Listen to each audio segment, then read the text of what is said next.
On continue donc dans ce passage qui se trouve dans Matthieu chapitre 5. Nous allons lire ce passage, Matthieu chapitre 5, les versets 17 à 20.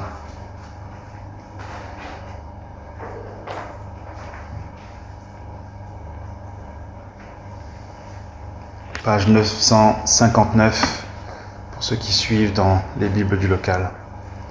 Matthieu chapitre 5, versets 17 à 20.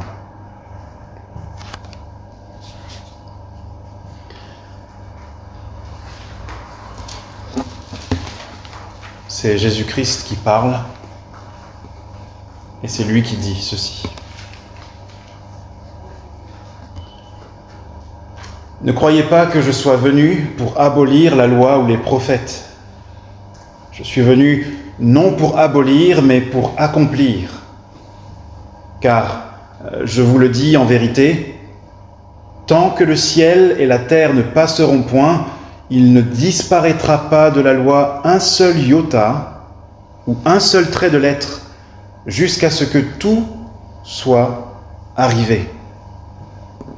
Celui donc qui supprimera l'un de ces plus petits commandements et qui enseignera aux hommes à faire de même, sera appelé le plus petit dans le royaume des cieux. Mais celui qui les observera et qui enseignera à les observer, celui-là sera appelé grand dans le royaume des cieux. Car je vous le dis, si votre justice ne surpasse pas celle des scribes et des pharisiens, vous n'entrerez pas dans le royaume des cieux. Vous vous souvenez que la semaine dernière, on a vu ensemble la relation du Christ Jésus avec la loi, le rapport qu'il entretient avec la loi. Et en conclusion, en résumé, c'est un rapport positif, c'est une relation positive.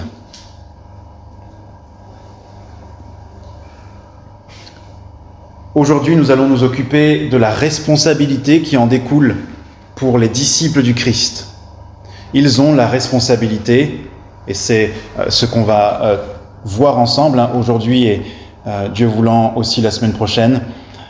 La responsabilité du disciple du Christ est d'imiter justement Jésus dans son obéissance à la loi morale de Dieu, au commandement de Dieu. Dans le passage que nous avons lu, le Seigneur prévient que cela n'est pas automatique. Ça n'est pas automatique pour de vrais et authentiques disciples de Jésus d'être fidèles à tous les commandements de Dieu. En effet, il met en garde, n'est-ce pas, on l'a entendu, il met en garde contre une tendance mauvaise à supprimer certains commandements de Dieu, que certains pourraient juger peut-être moins importants ou plus d'actualité. Et d'autre part, il exhorte et il encourage par une promesse précieuse de louange. Il sera appelé grand, n'est-ce pas? Et il encourage par une promesse de louange au respect de l'intégralité des commandements de Dieu. C'est l'image qu'on avait prise d'un édifice. Quand Jésus dit « Je ne suis pas venu pour abolir, je ne suis pas venu pour délier, je ne suis pas venu pour retirer les pierres de cette belle construction qu'est la loi de Dieu, mais je suis venu au contraire consolider, remplir, accomplir les commandements de Dieu. » Alors on peut se poser la question, vous l'avez entendu dans ce qu'on a lu, il y a une opposition entre deux sortes de disciples. Mais quelle est cette opposition précisément? Et nous ne devons pas mal comprendre de quoi il s'agit ici. Et je ne pense pas ici que le Seigneur mette en opposition d'un côté une obéissance imparfaite et de l'autre côté une obéissance sans faille, sans défaut. Ne pensons pas ça. Parce qu'autrement, nous allons au-devant d'une grande détresse, parce que nul n'est capable de vivre une vie chrétienne sans jamais commettre de péché. Plus loin dans sa prédication sur la montagne, le Seigneur Jésus va apprendre à ses disciples qu'ils doivent, et on l'a lu tout à l'heure, chaque jour demander quoi à Dieu? pardon, effectivement. Pardonne-nous nos offenses comme nous pardonnons à ceux qui nous ont offensés. Autrement dit, ici donc, dans le passage qui nous intéresse ce matin, nous ne devons pas comprendre les paroles du Seigneur Jésus comme s'il disait « Le problème, c'est qu'il y en a qui obéissent imparfaitement, alors qu'ils doivent obéir sans jamais pécher. » Ce n'est pas ça le sujet ici. Ce n'est pas la perfection de l'obéissance qui est en vue dans les paroles du Christ, mais plutôt la perfection de la loi de Dieu. Je le redis, ce n'est pas la perfection de l'obéissance du disciple que le Seigneur Jésus est en train d'évoquer, mais plutôt la perfection de la loi de Dieu. Et de ce fait, si la loi de Dieu est parfaite, pourquoi annuler, pourquoi supprimer des commandements ? Quand on supprime ou annule quelque chose, n'est-ce pas parce que cette chose a des défaillances ou des défauts ? Si les commandements n'en ont pas, pourquoi donc ne pas les mettre en pratique ?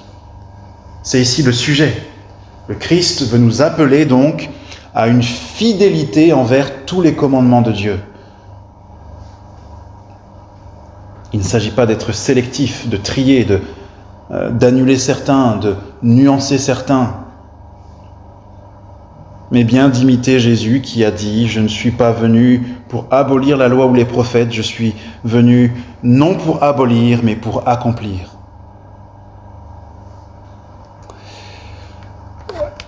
Comment est-ce que vous, si on vous posait la question, comment est-ce que vous classeriez les chrétiens ?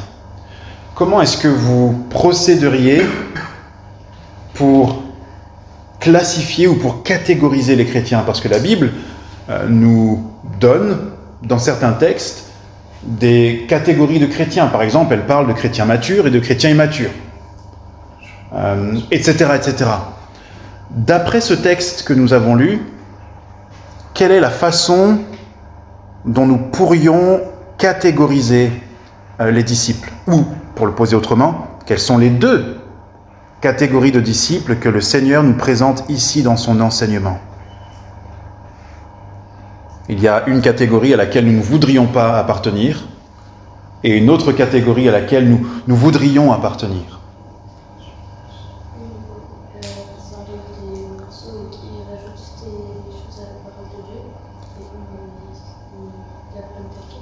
Tout à fait. Première catégorie, ceux qui suppriment des commandements de Dieu. Je relis le verset 19. Celui donc qui supprimera l'un de ses plus petits commandements et qui enseignera aux hommes à faire de même sera appelé le plus petit dans le royaume des cieux. Première catégorie, ceux qui suppriment des commandements de Dieu et qui donc ne les pratiquent pas et enseignent aux autres à ne pas les pratiquer. Et de l'autre côté, une deuxième catégorie, ceux qui pratiquent tous les commandements de Dieu et qui enseignent aux autres à les mettre en pratique. Mais celui qui les observera, dit le Seigneur Jésus, la suite du verset 19, mais celui qui les observera et qui enseignera à les observer, celui-là sera appelé grand dans le royaume des cieux. Donc on pourrait résumer ça autrement. Il y a ceux qui sont le plus petits dans le royaume des cieux et ceux qui sont grands dans le royaume des cieux. Souvenons-nous que la dernière fois, nous avons affirmé qu'un véritable disciple donc peut mal comprendre la relation du Seigneur Jésus avec la loi de Dieu. Or, puisque le disciple a pour but d'être comme le maître, n'est-ce pas ? Un maître enseigne ses disciples pour qu'ils deviennent comme lui. Mal comprendre la relation de Jésus avec la loi, c'est risquer d'avoir soi-même une mauvaise relation avec les commandements de Dieu. D'où l'importance de l'enseignement de la semaine dernière et de méditer sur le fait que Jésus n'est pas venu pour abolir la loi, mais pour accomplir la loi et que sa relation avec les commandements de Dieu est une relation positive. Il est celui dont le psaume 119 parle de façon préfigurée. celui qui dit « Oh, combien j'aime ta loi !» C'est Jésus qui parle ainsi que tous ceux qui sont ses disciples.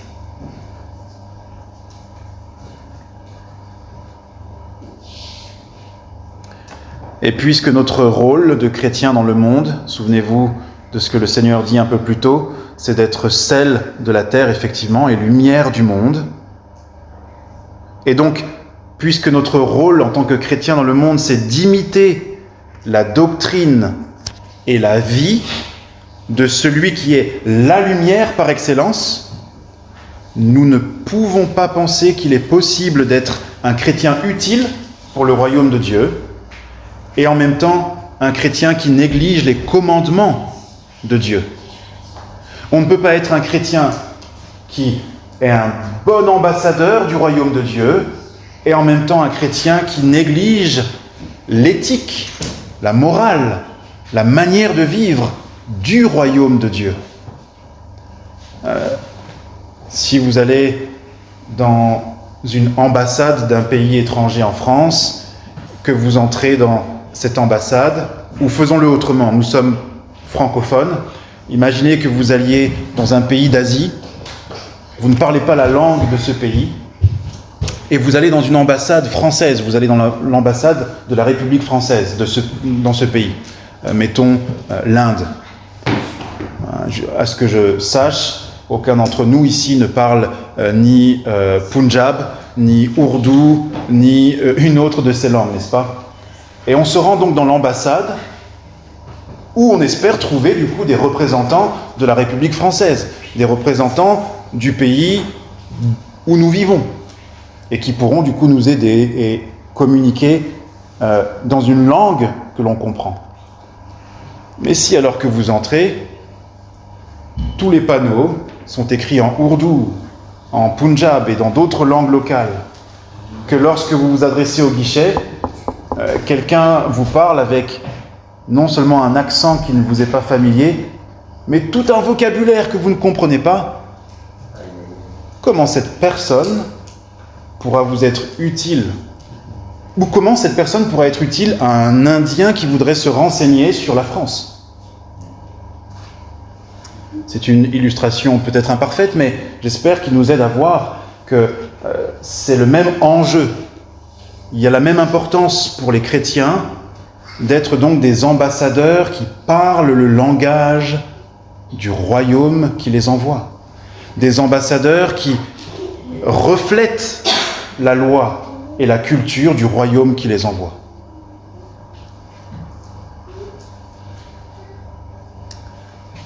Cela implique donc une responsabilité de tous les disciples envers les commandements de Dieu. Et notre Seigneur Jésus, dans le verset 19, sur lequel on va se concentrer en particulier, va émettre, premièrement, une mise en garde sérieuse, un avertissement sérieux, et deuxièmement, un encouragement profond et puissant en ce qui concerne le devoir de tout chrétien vis-à-vis de la loi de Dieu.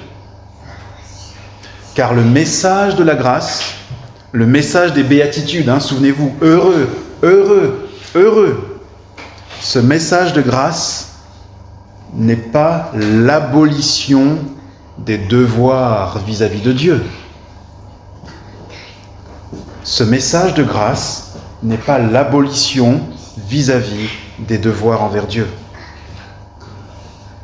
L'abolition, des devoirs vis-à-vis de Dieu. Mais c'est, au contraire, la bonne nouvelle du Dieu qui intervient dans notre misère, qui vient nous sauver dans notre abaissement et faire en nous une œuvre de renouvellement, de restauration, pour nous rendre capables de faire, par sa grâce qui est en Jésus-Christ, ce que nous ne pouvions pas faire naturellement à cause du péché. C'est le sens même de la promesse que nous avons dans Jérémie 31. Souvenez-vous ce qui est promis. Je vais rapidement lire, vous pouvez simplement écouter Jérémie chapitre 31 à partir du verset 31. Écoutez comment le prophète, longtemps avant que Jésus ne vienne, a décrit la relation de Jésus avec le nouveau peuple ou le peuple de la nouvelle alliance, le peuple de la croix, le peuple de l'évangile. Écoutez. Dieu promet, et il dit « Voici les jours viennent, dit l'Éternel, où je ferai avec la maison d'Israël et la maison de Juda une alliance nouvelle, non comme l'alliance que je traitais avec leur père, le jour où je les ai saisis par la main pour les faire sortir du pays d'Égypte, alliance qu'ils ont violée, quoique je sois leur maître, dit l'Éternel. Mais voici l'alliance que je ferai avec la maison d'Israël. » Et c'est sous-entendu, la loi de Dieu le dit par ailleurs, avec la maison d'Israël et avec tous les étrangers qui veulent adorer le Dieu de la maison d'Israël. C'est-à-dire vous et moi, à moins qu'il y ait parmi nous des Israélites, ce n'est pas le cas à ma connaissance, mais nous sommes concernés, souvenez-vous, par cette promesse. Mais voici donc l'alliance que je ferai avec la maison d'Israël. Après ces jours-là, dit l'Éternel, je mettrai ma loi au-dedans d'eux. Je l'écrirai dans leur cœur. Je serai leur Dieu et ils seront mon peuple. Avez-vous noté et remarqué? Je mettrai ma loi au-dedans d'eux. Non pas j'abolirai ou je rabaisserai mes exigences, puisqu'ils n'ont pas su les respecter avant. Non, je mettrai ma loi au-dedans d'eux. Je continue. Je l'écrirai dans leur cœur et je serai leur Dieu et ils seront mon peuple. Celui-ci n'enseignera plus son prochain, ni celui-là son frère, en disant « Connaissez l'Éternel ». Ça veut dire tout le monde connaîtra l'Éternel dans le nouveau peuple de Dieu. Tout le monde sera converti. Ça ne veut pas dire qu'on n'aura pas besoin d'enseignement et de prédicateurs, mais tout le monde aura un cœur nouveau dans la nouvelle alliance. Depuis le plus petit jusqu'au plus grand. Intéressant encore, hein, le retour de petit et grand. Le plus petit dans le royaume, grand dans le royaume. Car je pardonnerai leur iniquité et je ne me souviendrai plus de leurs péchés. Ce matin, je vous propose de nous focaliser sur la mise en garde et la semaine prochaine, Dieu voulant, on verra l'encouragement que le Seigneur fait à ses disciples vis-à-vis des commandements de Dieu, vis-à-vis de la fidélité nécessaire aux commandements de Dieu. Ce matin, concentrons-nous sur cette mise en garde. Je relis le verset 19.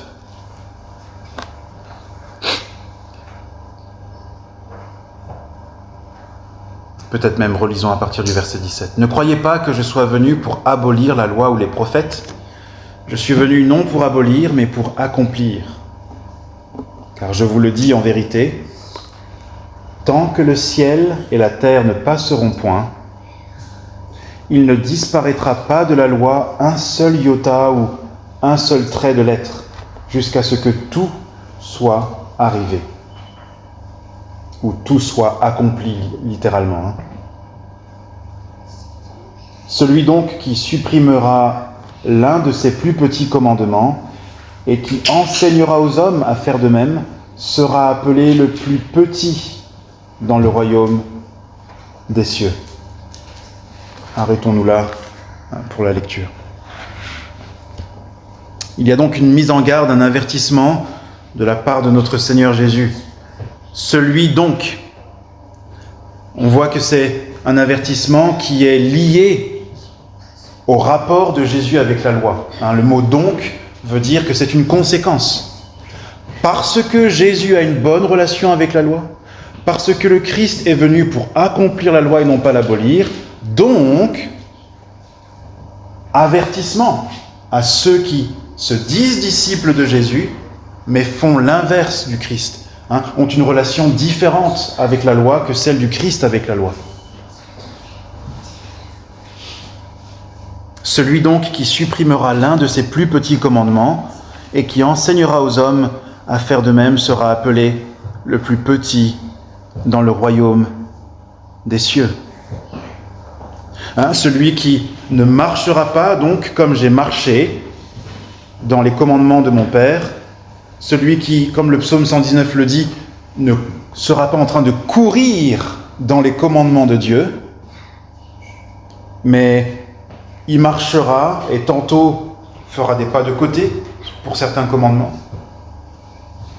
mais qui en plus enseignera aux autres à faire de même, soit quand il évangélise, c'est-à-dire quand il parle à des personnes qui ne sont pas chrétiennes, ou quand il enseigne des gens qui sont déjà chrétiens, parce que le contexte, souvenez-vous, Jésus est en train d'enseigner et de former les pêcheurs d'hommes, les gagneurs d'âmes. Je vous ferai pêcheurs d'hommes, vous serez la lumière du monde, le sel de la terre. Et donc, si vous rabaissez les standards de Dieu, si vous retirez des pierres de ce magnifique temple qu'est la loi de Dieu, eh bien, vous serez appelé le plus petit dans le royaume de Dieu.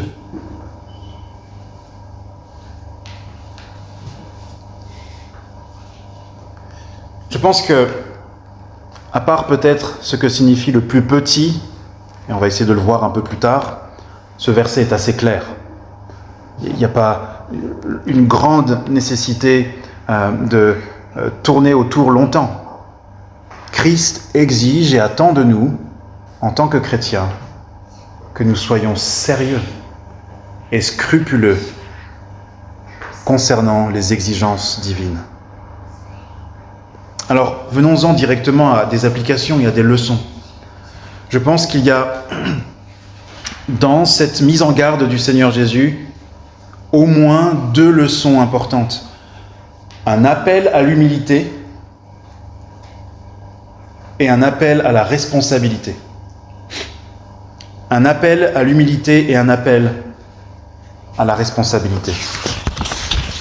Commençons d'abord à considérer l'appel à l'humilité. Qu'est-ce que je veux dire par là ? Je crois que la formulation qu'emploie le Seigneur ici est un appel à l'humilité. C'est une façon de nous dire « Ne montez pas donc sur vos grands chevaux. Redescendez de votre piédestal. Ne vous pensez pas plus que ce que vous êtes. » Le Seigneur va dire ailleurs « Le disciple n'est pas plus grand que le maître. » Et j'ajoute, si donc le maître s'est soumis au commandement de Dieu, le disciple fait bien de se soumettre aussi au commandement de Dieu. Paul, l'apôtre, nous dit dans Galates chapitre 6, lorsqu'il veut mettre en garde des personnes qui se croiraient un peu au-dessus de la loi de Dieu, si quelqu'un croit être quelque chose alors qu'il n'est rien, il se trompe lui-même. Regardez comment le Seigneur commence au verset 19. Celui donc, celui qui, on pourrait le remplacer par quiconque, qui que ce soit.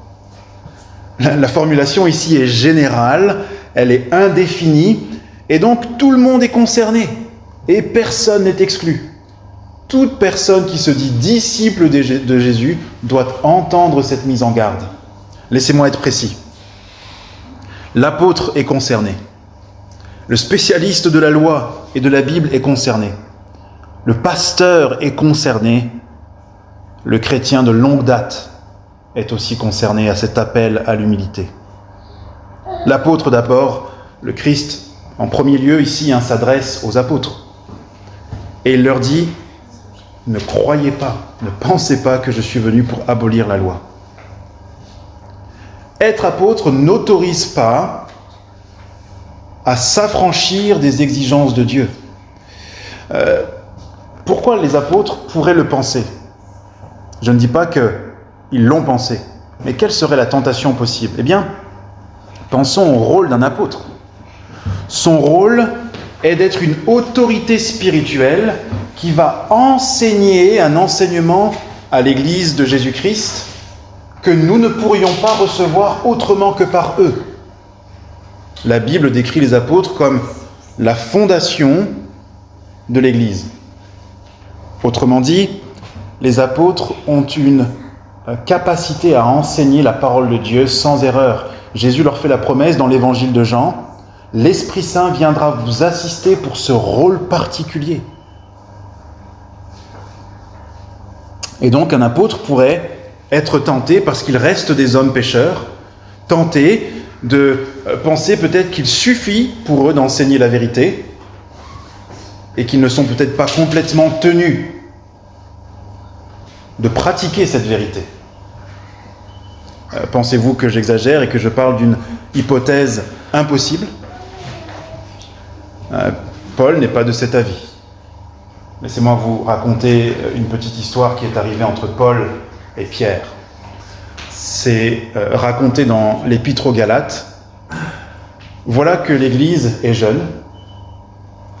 Et l'Église jeune est composée de juifs et de non-juifs. Les juifs ont été libérés de la tutelle de la loi de Moïse, c'est-à-dire des rituels de purification et autres, pour aller sous la tutelle de Jésus-Christ dans l'Évangile. Mais les Juifs pouvaient continuer de garder des coutumes anciennes, comme la circoncision, comme certaines règles de nourriture. Ils pouvaient. Ça faisait partie de leur culture spirituelle, de leur tradition, tant que ils ne faisaient pas ces choses en pensant que grâce à ça, je vais être sauvé. Non. Les païens entrent, se convertissent par le même évangile que les Juifs ont cru, et ils doivent apprendre à cohabiter avec deux cultures différentes.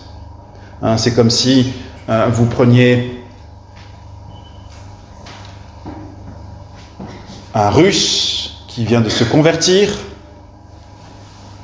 vous le mettez avec un Brésilien qui vient de se convertir, pour former une église aussi avec un Japonais qui vient de se convertir, et dans la même église, vous ajoutez un Algérien et un nouveau converti qui vient du Bénin.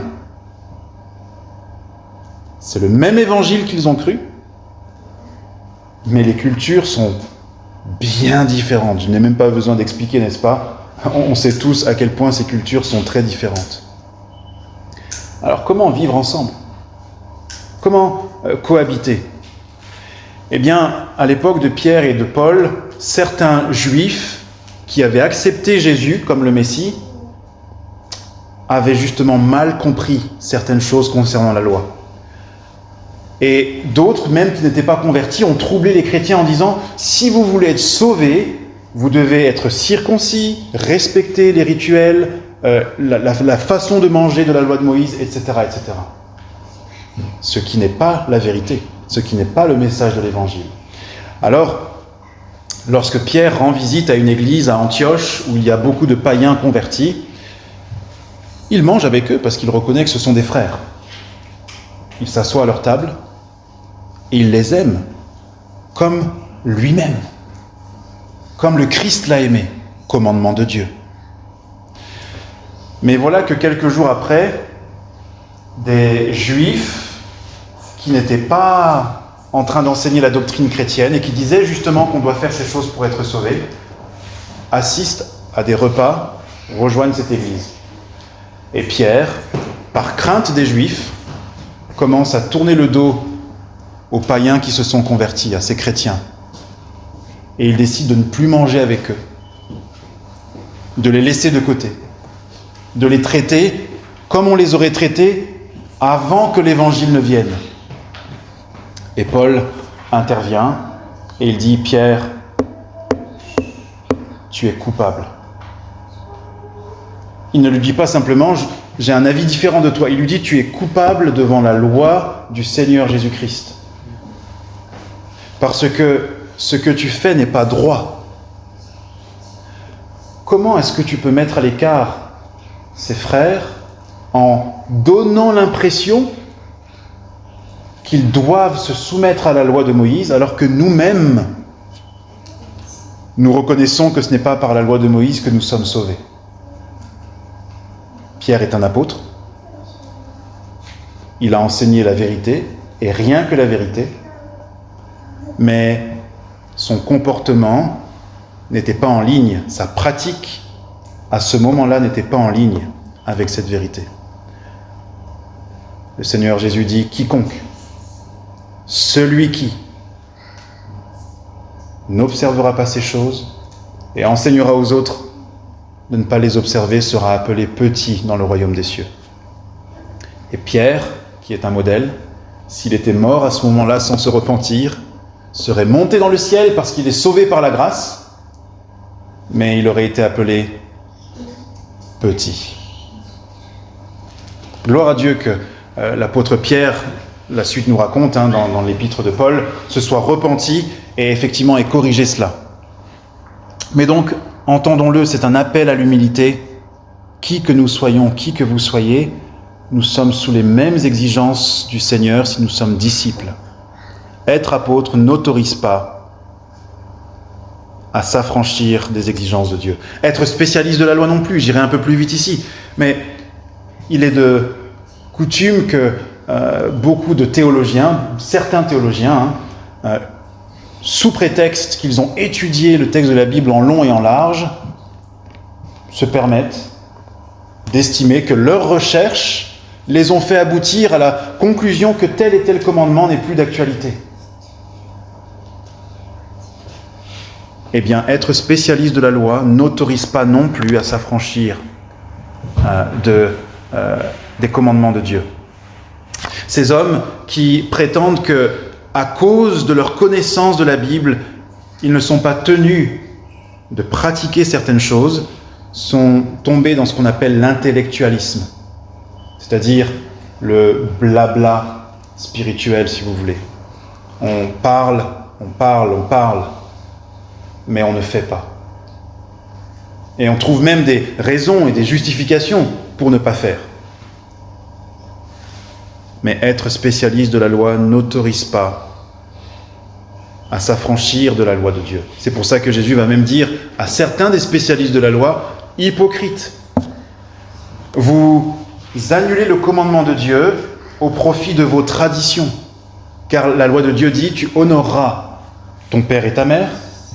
Mais vous dites que si l'argent avec lequel vous auriez pu soutenir vos parents est un argent que vous avez donné au temple, vous n'êtes plus obligé de vous occuper de vos parents.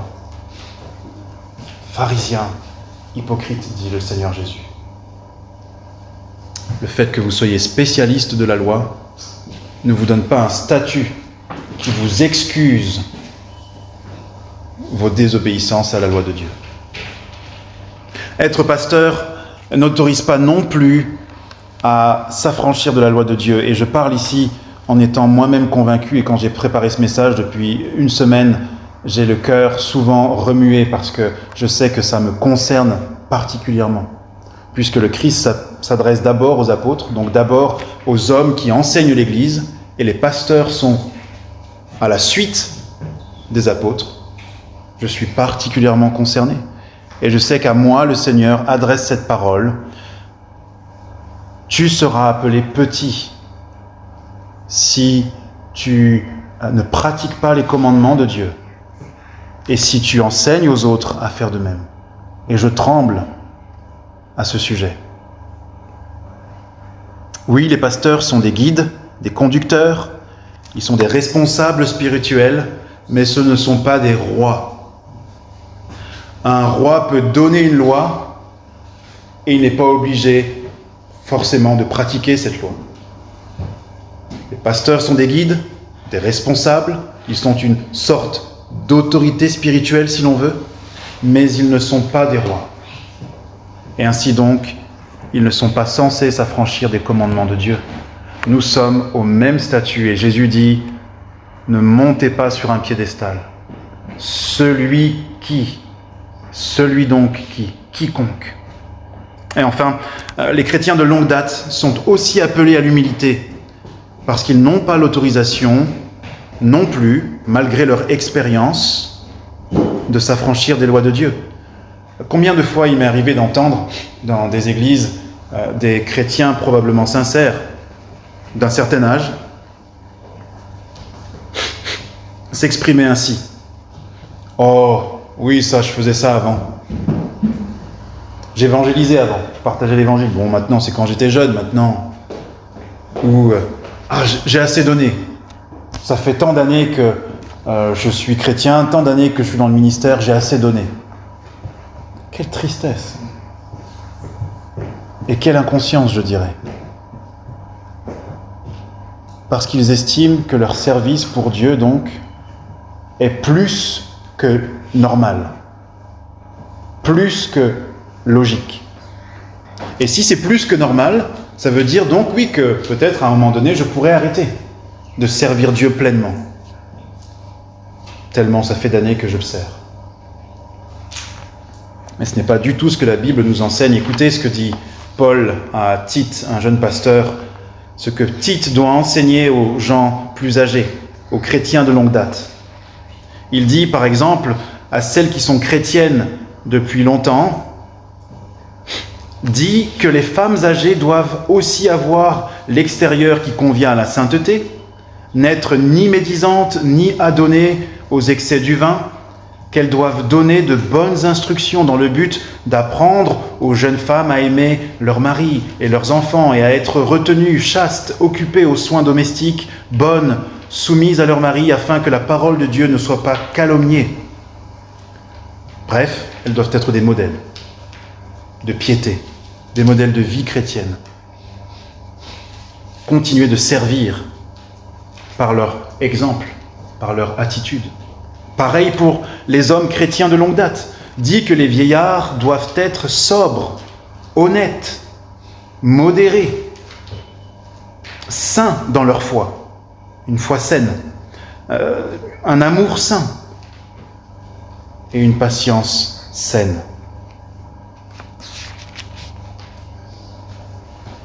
J'avance un petit peu. Un appel à l'humilité dans cette mise en garde. Nous serons appelés petits si nous pensons que notre statut, notre expérience, notre rôle fait de nous des grands, peut-être aux yeux des hommes, mais aux yeux de Dieu, nous sommes bien petits. Et donc entendons cet appel à ne pas nous prendre pour plus que ce que nous sommes. C'est un appel aussi à la responsabilité. Notez que le Seigneur, en disant « celui qui » ou « quiconque », donc en étant général, n'excuse pas donc non plus ceux qui sont ignorants. Des disciples pourraient dire « oui, mais moi je suis ignorant. Je ne savais pas, je ne connaissais pas la volonté de mon maître dans ce domaine. » Eh bien, le Christ a répondu à cela dans Luc chapitre 12, versets 47 à 48. Écoutez ce que le Seigneur dit à ceux qui sont disciples et qui prennent comme excuse leur ignorance, comme excuse pour la désobéissance. Jésus dit, « Le serviteur qui, ayant connu la volonté de son maître, n'a rien préparé et n'a pas agi selon sa volonté, sera battu d'un grand nombre de coups. Mais celui qui, ne l'ayant pas connu, a fait des choses dignes de châtiment, sera battu de peu de coups.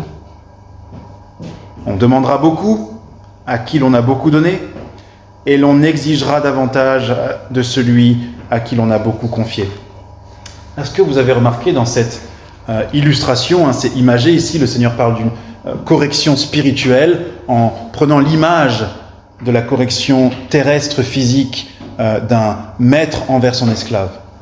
Mais avez-vous remarqué que le Seigneur dit « Celui qui n'a pas connu la volonté du maître sera aussi corrigé s'il a fait quelque chose qui ne correspond pas à la volonté du maître. » L'ignorance n'est pas une excuse. D'ailleurs, savez-vous quel est le dicton qui est de mise en France ?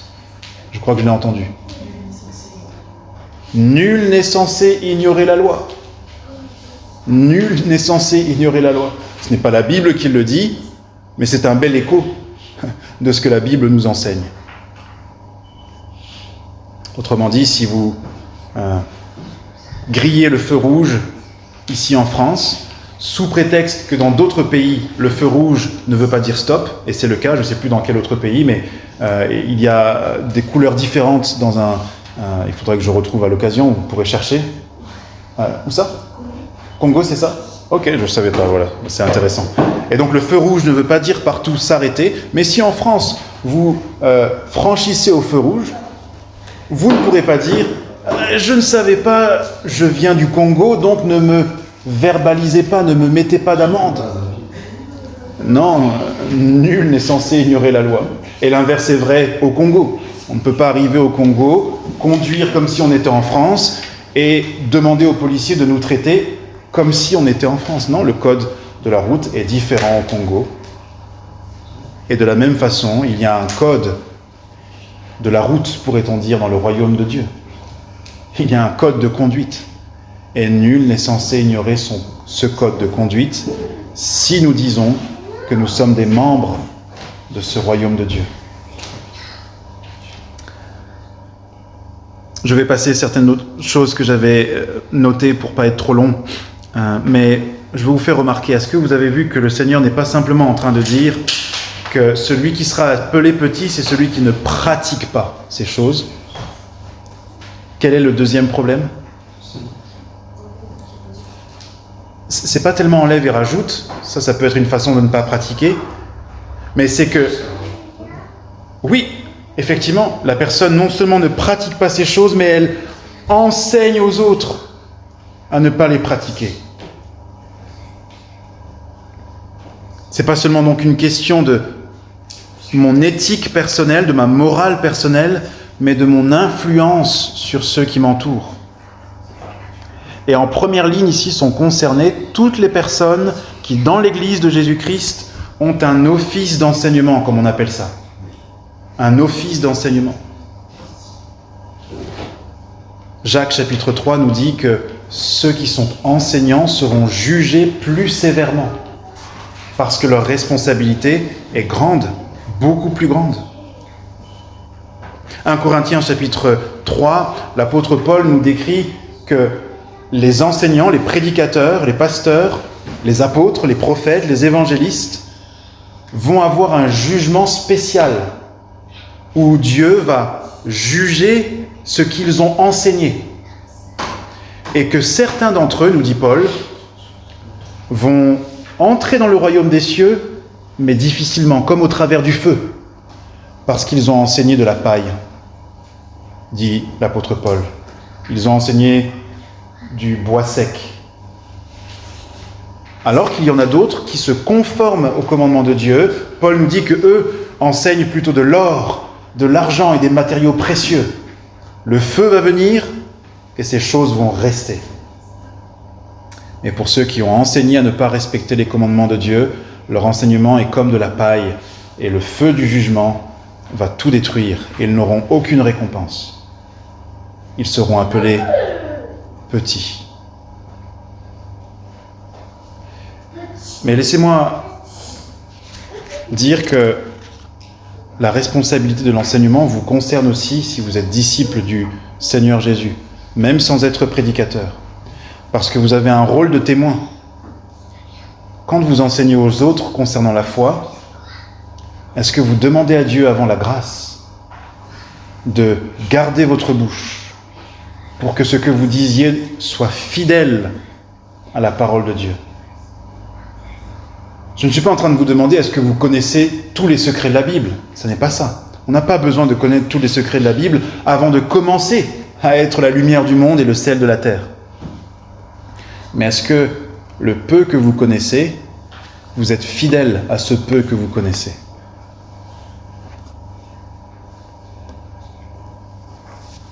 Et enfin, les parents chrétiens sont particulièrement concernés par cette remarque de Jésus. Celui donc qui supprimera l'un de ses plus petits commandements et qui enseignera aux hommes à faire de même sera appelé le plus petit dans le royaume des cieux. Les parents qui ont un rôle de transmission de la foi ont une grande responsabilité par leur modèle, par leurs paroles. Être un saint le dimanche, comme on disait autrefois, et un démon le reste de la semaine, voilà la bonne recette pour faire que nos enfants rejettent la foi. Parce qu'ils verront l'hypocrisie que Jésus lui-même dénonce. Être un saint le dimanche et un démon le reste de la semaine, c'est la bonne recette pour faire rejeter la foi. Mais peut-être n'allons pas aussi loin. Parce que le Seigneur parle ici de disciples. et donc de personnes qui aiment vraiment le Seigneur.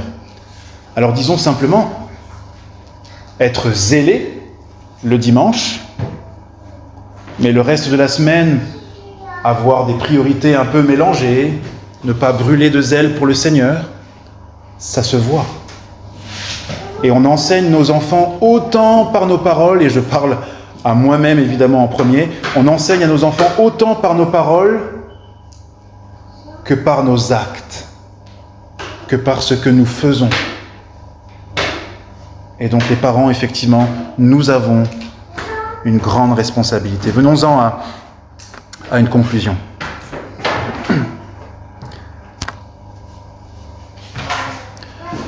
Comment faut-il comprendre cette suppression des commandements? Qu'est-ce que le Seigneur veut dire, ceux qui suppriment les commandements? On a commencé un peu à l'expliquer, n'est-ce pas? Certes, le Seigneur parle de façon générale, et donc toutes les façons, subtiles ou non, d'annuler la loi de Dieu sont condamnables. Même les façons soi-disant bibliquement justifiables. La façon, par exemple, dont on justifie de ne pas tenir compte du 4e commandement, le sabbat.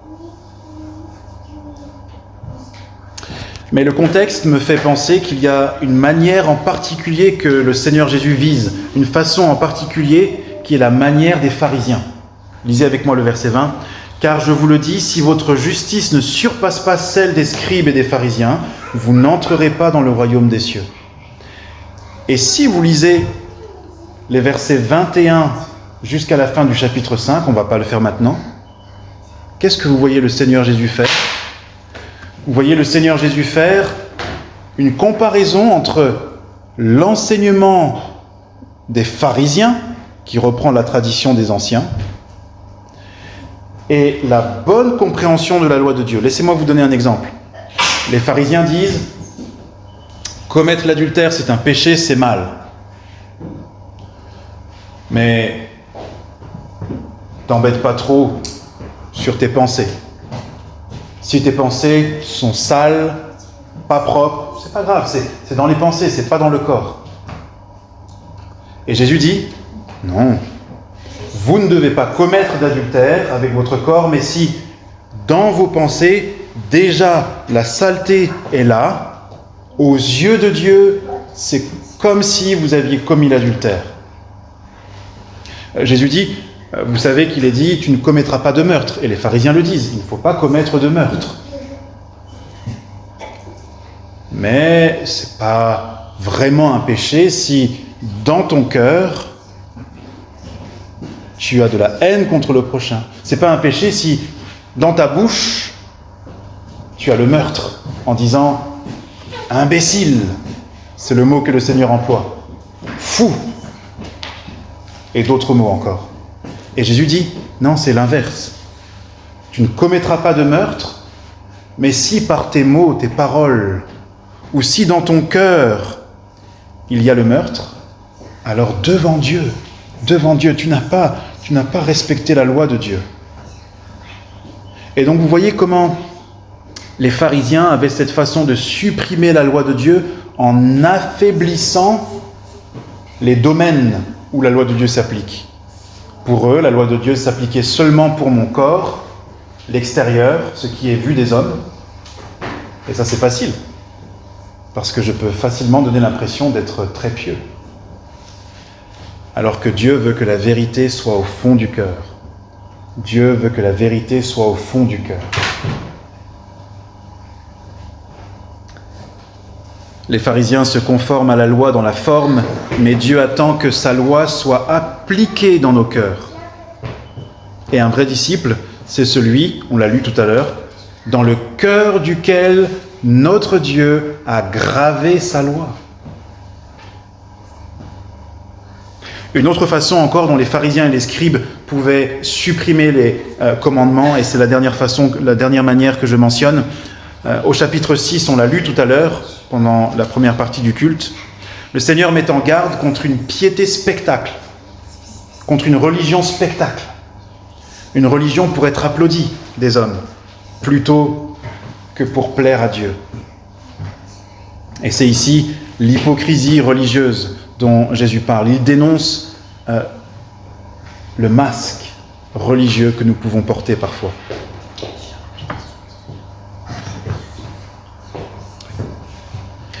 On supprime la loi en pervertissant son but. On respecte extérieurement le commandement de Dieu pour la gloire de moi et non plus pour la gloire de Dieu. Et ça, c'est une façon d'annuler ou de supprimer les commandements de Dieu. Parce que Dieu ne considère pas que j'ai obéi si je prie avec un œil qui s'ouvre à moitié pour guetter si les gens me regardent et sont admiratifs de la façon dont je prie. Dieu dit, ça n'est pas prière. Si je fais l'aumône et que je guette si, avant de donner, des gens voient bien, d'ailleurs, que dit Jésus ? Ne sonnez pas la trompette. Palapalam, papam. Regardez, regardez. Je vais faire l'aumône parce que je suis très pieux. Jésus dit, oh, ça n'est pas l'aumône. Vous voyez donc comment nous pouvons nous-mêmes, en tant que vrais disciples, supprimer les commandements de Dieu. En tout cas, que ce soit de cette façon ou d'une autre, il y a un risque qu'un vrai disciple du Seigneur se montre infidèle envers certains commandements de Dieu. Mais un jour, cette infidélité sera exposée. La mascarade, comme on dit, prendra fin. Nous passerons tous au tribunal de Christ, et alors le verdict pour plusieurs des disciples sera redoutable, plus petit, retentira et résonnera avec un écho assourdissant et humiliant. Plus petit, on peut se dire, mais c'est rien cette expression, n'est-ce pas ? C'est un petit mot, justement, plus petit. Mais qui prononce cela ? Le Seigneur Jésus et son peuple. Qui prononce ? Où est-ce que c'est prononcé ? Où est-ce que c'est prononcé ? Dans le royaume des cieux. Et donc, ce n'est pas parce que ce mot semble inoffensif, innocent, presque pas blessant, que c'est peu de choses. Pensez à celui qui le prononcera. Jésus, le Seigneur. Il y a quelque chose donc de solennel ici, je crois, pour toute personne qui veut plaire au Seigneur Jésus sincèrement, n'est-ce pas ? Finissons avec quelques questions de réflexion pour la suite. À quoi donc, si nous délions des commandements de Dieu, si notre vie, notre lumière est cachée, n'est-ce pas, parce que nous ne brillons pas en suivant Jésus qui est la lumière, à quoi donc aura servi notre temps sur la terre ? Quelle aura été notre contribution au service de Dieu ? Quelle aura été la profondeur de notre gratitude, de notre reconnaissance envers le Christ, si notre vie, souvent, trahit l'exemple du Christ ? Le problème vient à chaque fois qu'on ne cultive pas les qualités décrites dans les béatitudes. Jésus dit que celui qui est heureux, c'est celui qui reconnaît sa pauvreté spirituelle. Et donc, qui ne monte pas sur un piédestal, mais qui dit « Pauvre comme je suis, oh, enrichis-moi, Seigneur, spirituellement parlant. Enrichis-moi en me donnant l'obéissance. » C'est celui qui reconnaît qu'il doit être docile, parce qu'il héritera de la terre en étant docile, promesse de la béatitude. Si nous oublions d'avoir faim et soif de justice, alors nous ne serons pas rassasiés dans notre vie de tous les jours. Ce sont les béatitudes qui nous donneront la disposition qui permet l'obéissance joyeuse et scrupuleuse, obéissance scrupuleuse, mais toujours joyeuse. Que Dieu nous aide et que Dieu bénisse sa parole. Amen.